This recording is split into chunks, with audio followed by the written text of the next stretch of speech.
한국인이 잘하는 거짓말 10가지라고 하는 그 씁쓸한 유머가 있습니다. 근데 10가지를 다 말씀드리면 내용이 길어지니까 5개만 말씀드리겠습니다. 5위입니다. 아파트 신규 분양 시 하는 말인데 지하철에서 5분 거리에 있습니다. 항상 그렇게 말을 한다는 겁니다. 4위가 대학교 수석 합격자의 말인데 그저 교과서 중심으로 학교 수업에만 충실했을 뿐입니다. 그게 4위입니다. 3위가 국회의원이 하는 말인데 당선되면 열심히 일하겠습니다. 그리고 2위가 또 국회의원의 말인데 단 한 푼도 받지 않았습니다. 라고 하는 것이고 1위가 여러분들이 자주 하는 말인데 자리를 양보받은 할머니께서 에이구 괜찮은데 뭘 그렇게 말을 한다는 거죠. 국회의원들이 거짓말은 많이 하는 편인가 봐요. 10위 중에 2번씩이나 들어가 있는 거 보면 그럴만도 하겠다 이런 생각이 드는데 사실 뭐 국회의원만 그렇겠습니까? 사람들은 살아가면서 거짓말을 굉장히 많이 합니다. 그리고 또 실수도 자주 하고요. 또 때로는 다른 사람에게 피해를 끼치기도 하죠. 피해를 많이 끼치죠. 그런데 그런 것에 대해서 어떤 생각을 보통 가지냐면 뭐 그럴 수도 있지 뭘 그런 걸 가지고 이렇게 난리를 치냐 그렇게 말을 한다는 거죠. 그럼 정말 그런 태도를 가져야 되겠느냐?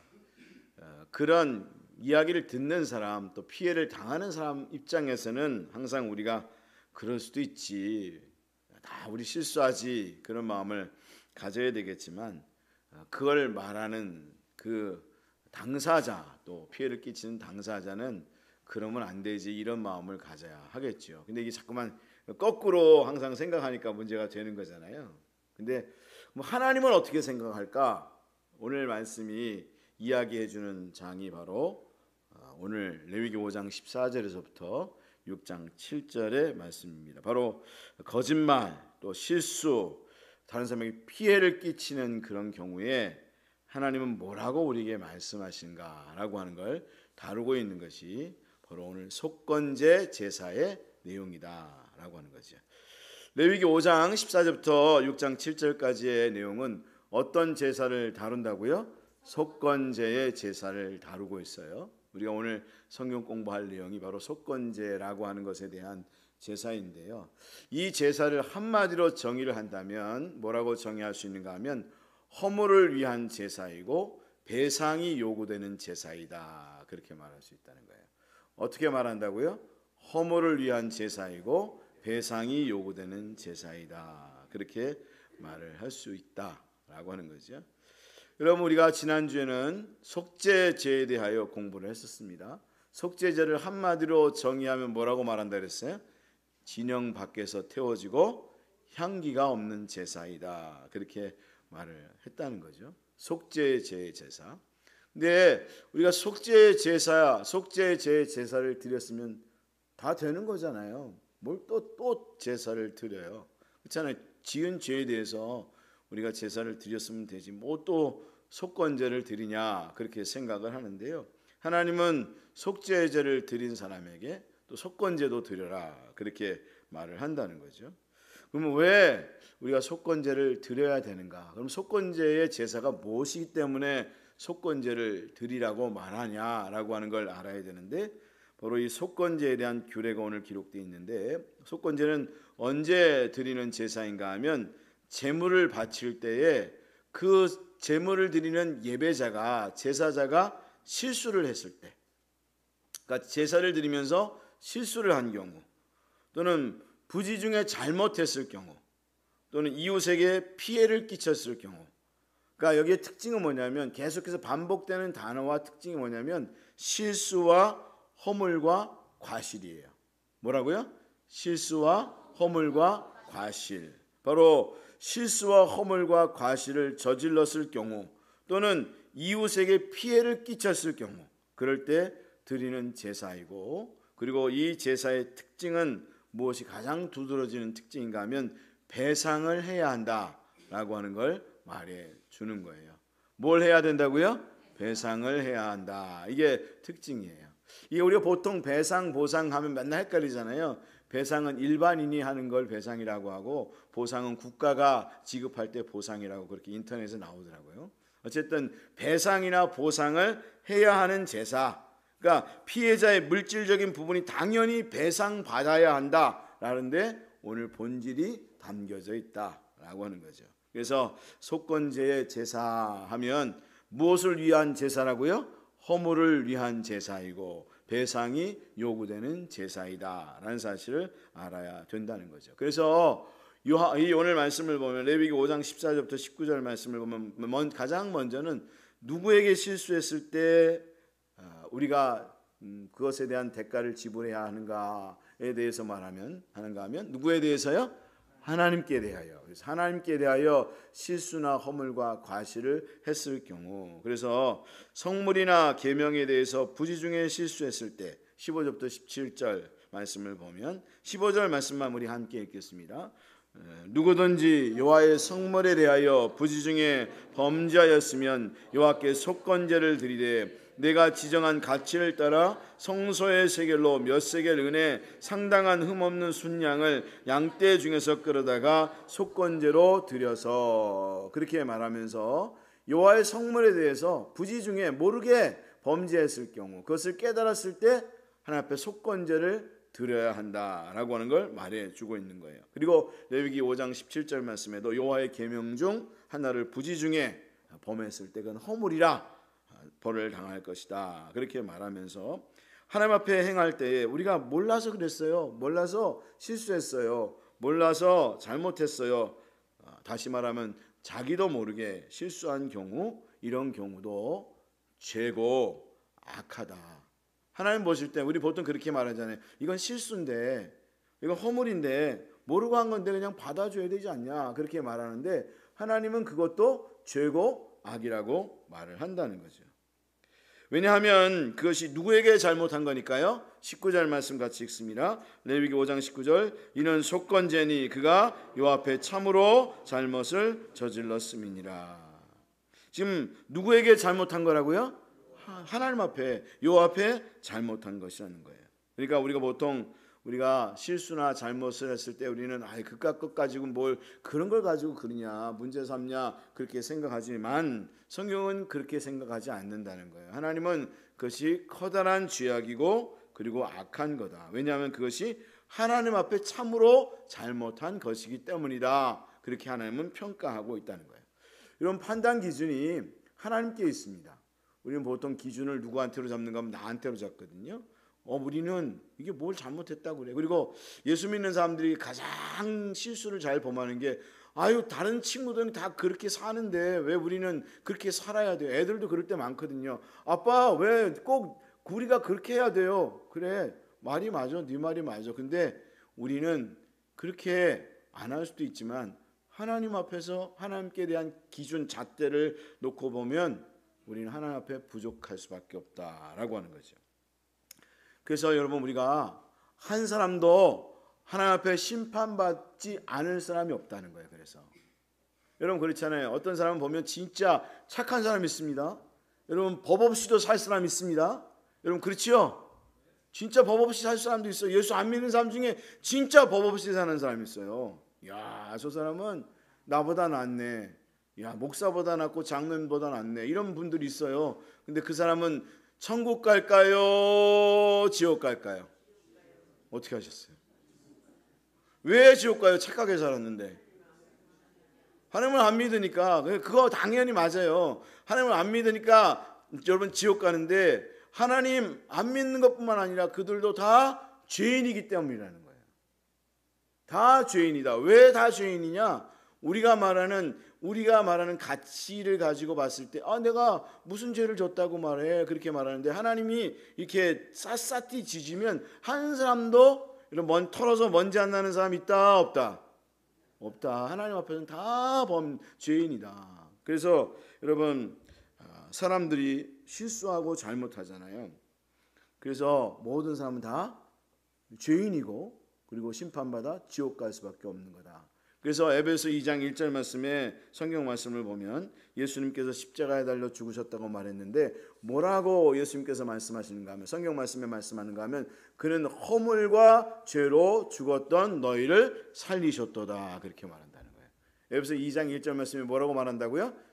그는 허물과 죄로 죽었던 너희를 살리셨도다. 그는 죄로 죽었던 너희를 살리셨도다 그렇게 말하지 않는다는 거예요. 허물과 죄로 죽었던 너희를 살리셨도다 그렇게 말한다는 거예요. 왜? 우리는 죄 때문에 심판받아 지옥 가기도 하지만 우리가 갖고 있는 허물과 실수와 잘못을 통해서도 거짓을 하고 우리가 다른 사람에게 피해를 끼친 것을 가지고도 지옥 가기 때문이다 라고 하는 거죠. 그래서 여러분 이사야서 53장 10절 말씀을 보면 예수님께서 뭐라고 말씀하는 겁니까? 이사야서 53장 10절 말씀에 예수님께서 자기의 영혼을 속건제물로 드렸다 그렇게 성경에 기록되어 있어요. 어떻게 드렸다고요? 자기 영혼을 속건제물로 드렸다는 거예요. 여기에 이 이사야서 53장 10절 말씀을 보면 속죄 제물로 드렸다고 하지 않아요. 저는 이 이사야서 53장 10절 말씀을 보면서 청년 때부터 왜 속건제물이라 그랬을까? 이해가 안 됐어요. 아니, 속죄 제물로 드렸다고 하면 되지 왜 자기 영혼을 속건제물로 드렸다고 이사야서의 말씀은 기록하고 있는 거지 그렇게 생각했는데 이 레위기 말씀을 딱 읽다가 묵상하면서 깨달아지니까 아 예수님 속건제물로 드려야만 했구나 라는 사실이 깨달아진 거예요. 왜냐하면 만약 속죄 제물로만 드렸다면 여기 있는 사람들 다 지옥 갔을 거예요. 왜? 저기 보니까 어떤 권사님 거짓말했네. 저기 보니까 어떤 장로님 거짓말이 보이네. 다 지옥 가는 거지. 그래서 예수님께서 왜 속건제물로 드려졌다 그렇게 말씀을 하고 있는가 하면 우리는 다 허물과 실수로 그리고 잘못으로 또는 다른 사람에게 폐를 끼치는 것으로 다 지옥 갈 수밖에 없는 자들이기 때문에 그렇다. 그래서 정말 우리가 은혜이다 생각해요. 저는 우리가 레위기를 공부하면서 그래서 우리는 그러면 어떡하지 이게 그리고 막 그것 때문에 스트레스를 받는 게 아니라 그래서 뭐라고요?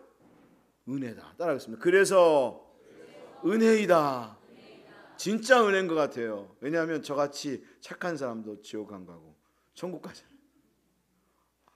안 믿어지세요? 제 아내한테 나중에 한번 물어보세요. 근데요 다 제가 저를 착하다고 생각했는데 제 가슴을 이렇게 여러분 번제와 속죄제를 드릴 때 작은 새 이렇게 여러분 그 가운데를 찍고 이렇게 안을 봤더니 음에 더러운 걸로 가득 차 있는 거예요. 거짓말로 가득 차 있고 그리고 실수로 가득 차 있고 그리고 허물로 가득 차 있고 다른 사람의 폐를 끼쳤던 걸로 가득 차 있고 그래서 나 지옥 갈 수밖에 없었는데 정말 그래서 예수님이 이 땅에 오시고 속건제물로 허물과 죄로 십자가에 달려 죽으셨구나. 그래서 정말 은혜이구나. 여러분 한번 우리 옷이라도 마음은 찢지 말고 옷을 찢지 말고 마음은 못 찢으니까 한번 옷을 이렇게 여러분 잡고 달려 있으면 자꾸 이렇게 내리고 한번 이렇게 안을 보세요. 안을 그리고 한번 속을 한번 보세요. 여러분 마음이 어떤가? 여러분 하나님의 은혜가 없었다면 예수 그리스도가 없었다면 다 지옥 갈 수밖에 없는 사람이다. 그게 정말 은혜이다. 진짜 은혜죠? 저기 뒤에 맨 뒤에 앉아 계신 분들 진짜 은혜죠? 아멘입니다. 아니었으면 오늘 가서 죽었어. 오늘도 또 거짓말했네 그러면서. 그래서 우리가 오늘 말씀을 보면 제사를 드릴 때 그래서 제물의 가치와 종류를 누가 정하냐면 오늘 말씀은 참 은혜가 되는 게요. 제물의 가치와 종류는 제사장이 정한다는 거예요. 15절 하반절과 18절 상반절 6장 6절 말씀을 보면 그러하다라고 하는 걸 볼 수 있는데 레위기 5장 하반절 같이 읽습니다. 시작. 저기는 상반절이 되어 있는데 제가 잘못 타이핑하게 했어요. 제 실수예요. 오늘 실수를 꼭 이렇게 나와요. 하나님께서 깨닫게 해주시려고. 같이 읽습니다. 시작. 내가 지정한 가치를 따라 성소의 세겔로 몇 세겔 은혜 상당한 흠없는 순양을 양떼 중에서 끌어다가 속건제로 드려서. 근데 여기 내가 누구냐면, 여기 내는 그 제사를 드리는 제사자가 아니고요, 여기는 모세예요. 모세 네가 지정한 가치를 따라서 성소의 세겔로 몇 세겔 은혜 상당한 흠없는 순양을 양떼 중에서 끌어다가 속건제로 드리게 하라는 거예요. 무슨 얘기냐면, 이 속건제를 드릴 때 속건제를 드리는 사람이 내가 오늘 양을 바쳐야 되겠다, 소를 바쳐야 되겠다, 나는 가난하니까 나는 그 새를 바쳐야 되겠다, 아니면 그냥 밀가루를 바쳐야 되겠다, 이렇게 결정하지 않는다는 거예요. 다른 제사는 자기 제사 드리는 사람이 결정할 수 있는데 속건제는 그게 안 된다는 거예요. 누가 정한다고요? 제사장이 드린다는 거예요. 제사장이 정한다는 거예요. 무슨 얘기냐면 오히려 더 규례가, 규정이 더 강하다는 거예요. 확실하다는 거예요. 왜? 우리는 그럴 수 있거든요. 이까짓 거 이거 그냥 잘못한 건데, 실수한 건데 이거 안 드리면 안 돼? 그냥 회개 안 하고 그냥 오늘 예배 드리는 것만도 은혜지. 하나님, 내가 이렇게 나와서 예배 드리는 것만 해도 잘하는 거지. 깔거 가지고 꽤 하냐고 깔거 하다가 죽는 거예요. 그래서 오늘 말씀을 보니까 누가 지정한다고 이걸요? 제사장이 지정한다는 거예요. 무슨 얘기냐면, 이 얘기는 뭘 말하는가 하면 그 가치를 정하는 것이 제사장이다. 다시 말하면 판단 기준이 너에게 있지 않고 하나님에게 있다.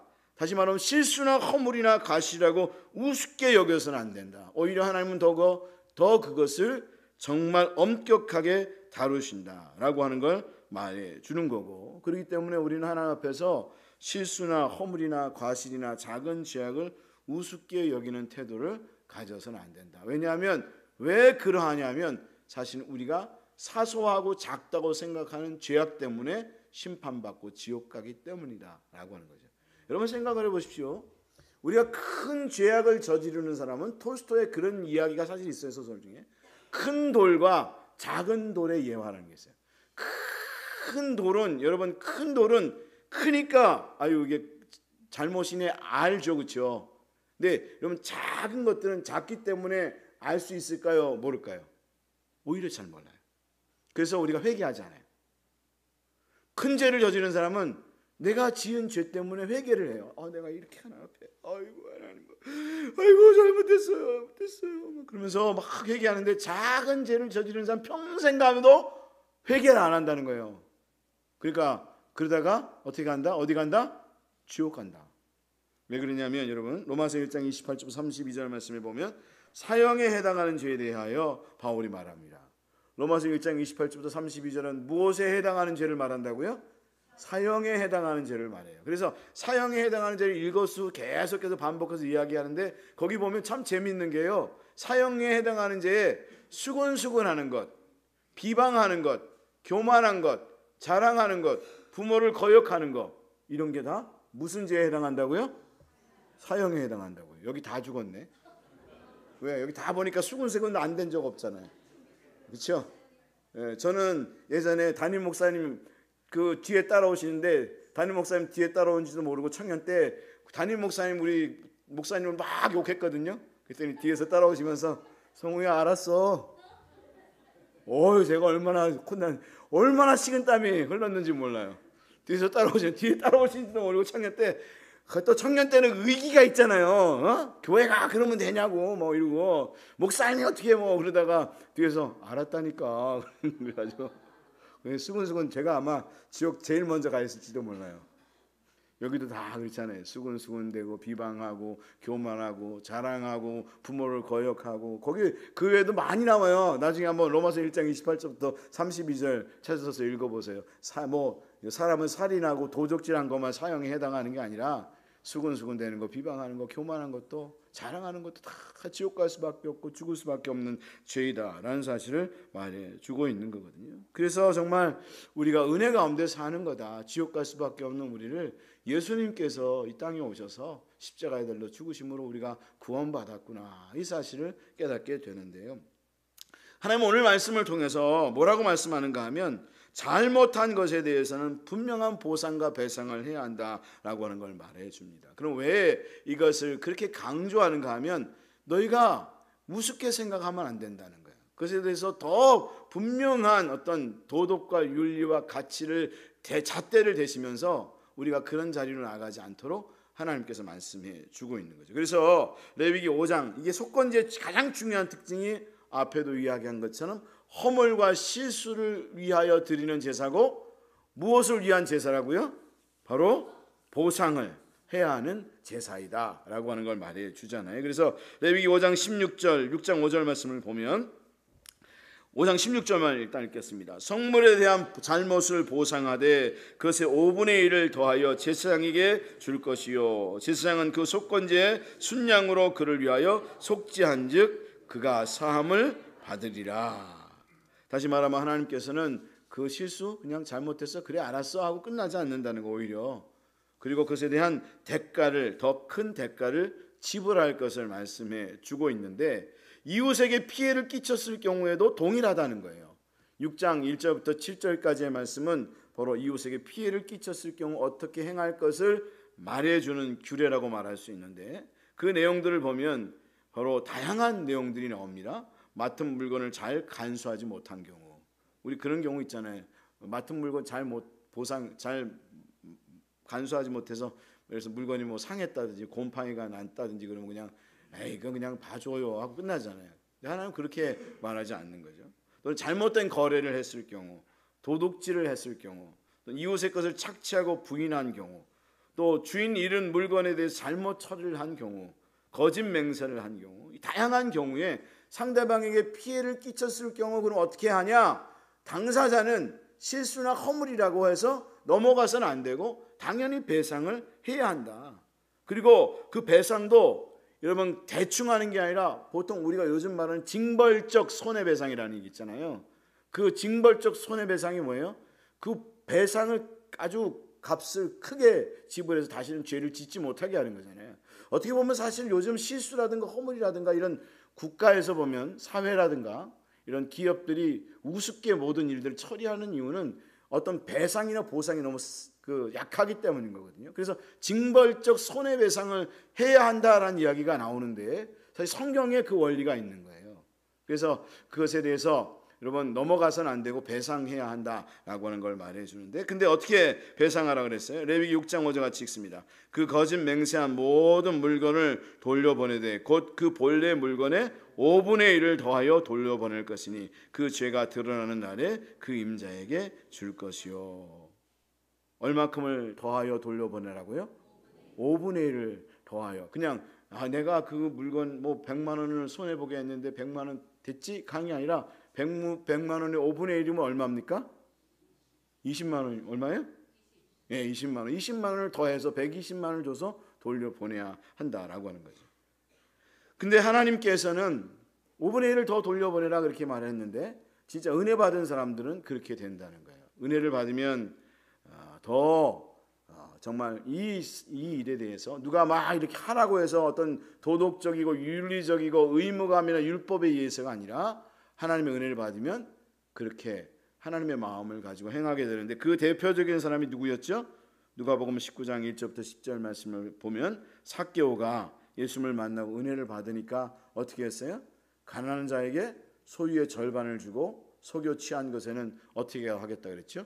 갑절을 주겠다고. 5분의 1 정도가 아니라 갑절을 주겠다고 그렇게 이야기하는 걸 볼 수가 있는데, 은혜를 너무 세게 받았어요.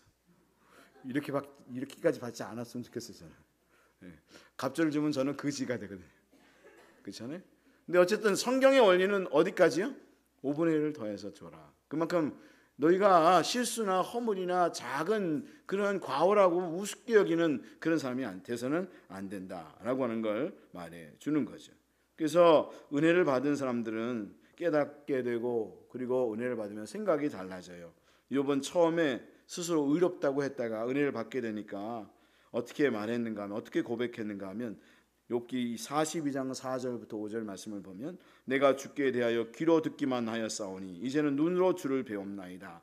그러므로 내가 스스로 거두어드리고 티끌과 제 가운데서 회개하나이다. 그렇게 고백하면서 전에는 자기가 은혜를 받기 전에는 내가 의로운 사람인 줄 알았거든요. 근데 은혜를 받고 나서 보니까 내가 얼마나 죄 가운데 있는 존재인 줄을 알게 됐다는 거야. 내가 허물로 가득 차 있고 실수로 가득 차 있고 정말 하나님 앞에 설 수 없는 사람이고 정말 부족한 사람이라는 사실을 깨닫게 되었다는 거예요. 그리고 삭개오도 그랬고 그리고 마태도 그랬고 은혜를 받은 사람일수록 더 그런 태도를 가지고 삶을 살아가는 거죠. 어떤 의무감이나 율법 때문에 행하는 게 아니라 내가 하나님의 은혜를 받았는데 어떻게 이렇게 삶을 살아갈 수 있어? 그렇게 살 수 없어. 그런 마음을 가지고 삶을 살아가게 되는 거죠.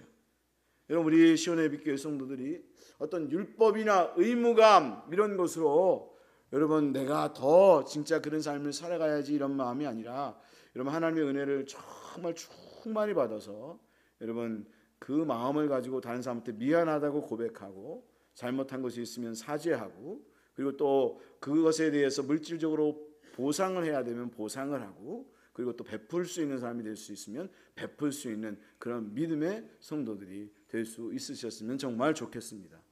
근데 보면 하나님을 믿는다라고 하는 사람들이 이 은혜를 받지 못한 모습을 볼 때가 있어요. 내가 잘못했으면 끝나는 거지 뭐. 그냥 내가 하나님 앞에 회개했으면 끝나는 거지. 여러분 하나님은 용서하신 거 맞아요. 그렇죠? 여러분이 잘못한 거 있으면 하나님 앞에 회개했잖아요. 그러면 누가 용서하셨어요? 하나님이 용서하셨죠. 그러면 여러분 하나님 앞에 용서 받았으면 끝납니까? 아니면 여러분이 잘못한 사람에게 가서 미안하다고 사죄해야 합니까? 여러분이 잘못한 것이 있으면 그 상대방에게 가서 미안하다고 사죄해야 돼요. 왜 기독교가 욕을 먹는지 아세요? 그게 여러분 예전에 밀양이라는 영화에서 나왔어요. 그 유괴범이 그 하나님 앞에 회개하고 나서 내가 다 용서받았다고 얘기하는 거예요. 그러니까 그 상대방의 여자인 그 아이가 유괴를 당해서 죽임을 당한 엄마는 막 화가 나는 거예요. 왜? 나는 용서하지 않았는데 누가 용서해? 하나님 당신이 왜 용서하냐고. 하나님 당신이 뭔데 용서를 하냐고. 그리고 막 난리를 치는 거예요. 예전에 여러분 온누리교회에서 어떤 검사가 여러분 간증하다가 오히려 더 시끄러워진 거 혹시 아세요? 예전에 몇 년 전에 성인지 감수성이라는 얘기까지 나왔는데 그 일로 인해서 무슨 여자 검사에 대해서 그 성추행을 했어요. 그 여자 검사한테. 그리고 근데 이 성추행한 검사가 은혜를 받아가지고 회개를 하고 온누리교회에서 간증을 했어요. 근데 그 간증하는 동영상이 그 퍼져나가서 오히려 시끄러워졌어요. 왜냐하면 이 성추행을 당한 여자가 아니 이건 나한테 와서 잘못했다고 얘기해야지 하나님 앞에 용서받았으면 그게 끝이냐. 그렇죠? 아니거든요. 근데 우리 그리스도인이 그런 태도를 가지고 있어서 하나님께 영광이 안 되고 복음을 가리는 일들이 얼마나 많은지 모른다는 거예요. 혹여나 나중에 제가 잘못했는데 여러분이 저한테 와서 따지십시오. 그러면 목사님 그거 저한테 잘못했다고 얘기하십시오. 그럼 제가 정말 정중하게 사죄하겠습니다. 그게 진짜 하나님 원하는 거예요. 예전에 진짜 그런 경우가 있었어요. 제 아는 누님이 어느 선교에서 총무로 있을 때 간사로 있을 때 한 목사님이 그 누님에게 잘못을 했어요.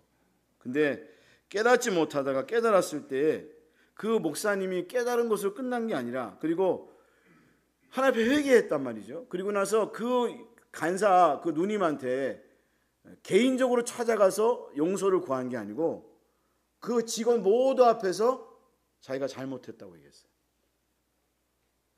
왜 그렇게 했냐 그 목사님이 내가 그 간사한테 잘못한 것은 개인적으로 잘못한 게 아니라 그리고 개인적인 자리에 있을 때에 그분한테 잘못한 게 아니라 공개적인 모든 사람이 있을 때 잘못한 것이니까 이 사람이 제대로 내가 그 사람이 잘못한 게 아니라 내가 잘못했다고 하는 것을 공개적인 자리에서 이야기함을 통해서 그 사람의 명예를 회복시켜 준 거죠. 그 누님이.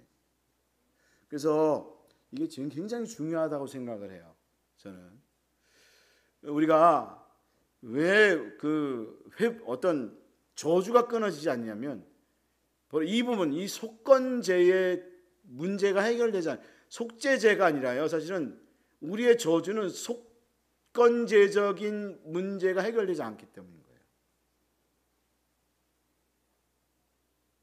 여러분 그렇잖아요. 여러분 아니에요? 가정도 보면 그렇고요. 교회도 보면요. 결국 문제는 다 이해하고 용서했다고 해요. 근데 막상 개인에게 가서 미안하다고 이야기하는 경우를 보지 못했어요. 그러니까 우리는 계속해서 서로 상처를 갖고 있고 마음이 원한을 갖고 있고 그리고 풀어지지 못하는 거예요. 유명한 웨일즈의 부흥사였던 이반 로버츠라고 하는 분이 항상 사람들에게 이렇게 묻기를 잘했다고 말합니다. 이야기합니다. 당신이 사과를 한 마지막 때가 언제입니까? 만일 당신이 사과를 했던 때가 까마득한 옛날이라면 당신은 뭔가 잘못되고 있다고 생각하시면 됩니다. 우리가 함께 살아가면서 가정에서도 남편한테, 아내한테 또는 자식한테, 여러분 때로는 시어머니한테, 또는 며느리한테 여러분 잘못한 것이 있었으면 뭐 이까짓 것 괜찮지 뭐 이렇게 생각하지 마시고 찾아가서 내가 미안했었어 해주세요. 며느리한테 내가 우리 권사님들 며느리한테 내가 잘못했었네 한마디만 해주세요. 그러면 싹 풀어져요. 그거 안에서 이게 계속 묶여있는 게 안 풀어지는 거예요. 며느리도 그렇고요. 남편도 그래요. 남편도 아내한테 그 한마디 뭐 힘들다고 그 얘기를 안 해요. 잘못했다고 얘기해. 그러면 싫어. 내가 왜 해? 네? 그러니까 그거 가지고 또 마음 상하고 서로 속상해하고 미워하고 그리고 성도들끼리도 목사하고 성도들끼리도 그거 가지고 평생 괴로워하다가 같이 정말 천국 같은 교회를 누려야 되는 지옥 같은 교회 생활하다가 은퇴하잖아요. 그러면 안 되잖아요. 그렇죠? 여러분 우리가 하나님 은혜 속에서 진짜 천국을 누리는 믿음의 성도들이 다 될 수 있으셨으면 좋겠어요.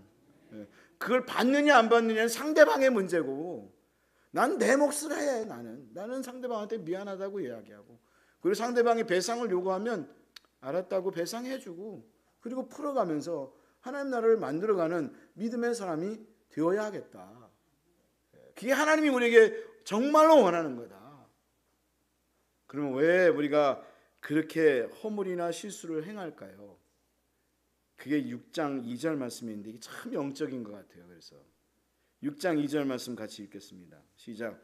누구든지 여호와께 신실하지 못하여 범죄하되 곧 이웃이 맡긴 물건이나 전당물을 속이거나 도둑질하거나 착취하고도 사실을 부인하거나 실수했어요. 허물이나 실수를 했어요. 그러면 우리는 보통 뭐라고 생각한다고요? 뭐 실수할 수 있지 뭐 이까짓거 뭐 너는 실수 안 하냐 이렇게 생각하잖아요.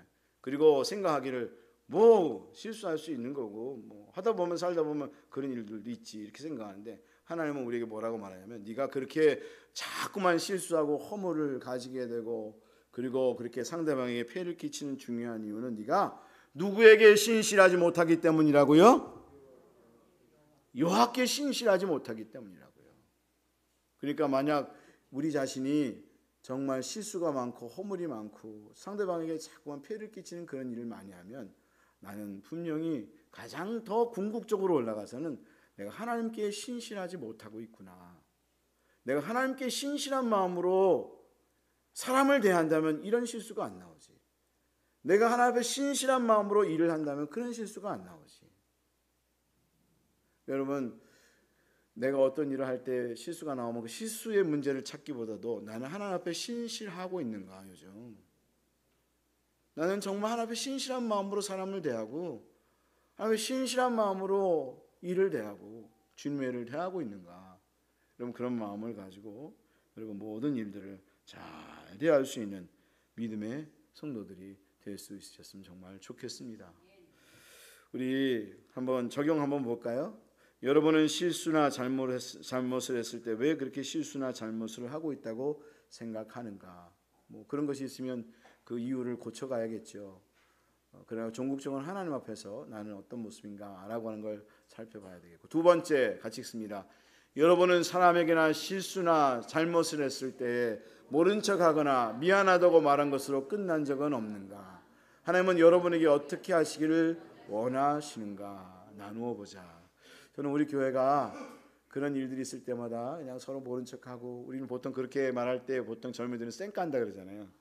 쌩까고 그러지 말고 가서 미안하다고 이야기하고, 또 같이 이렇게 화해하고, 또 잘못한 것에 어떤 배상을 해야 될 경우는 배상을 해주고, 이렇게 하면서 관계를 풀어가고, 정말 가정이 하나님의 나라가 되어져 가고 교회가 하나님의 나라가 되어져 가는 그런 역사가 정말로 있었으면 정말 좋겠습니다.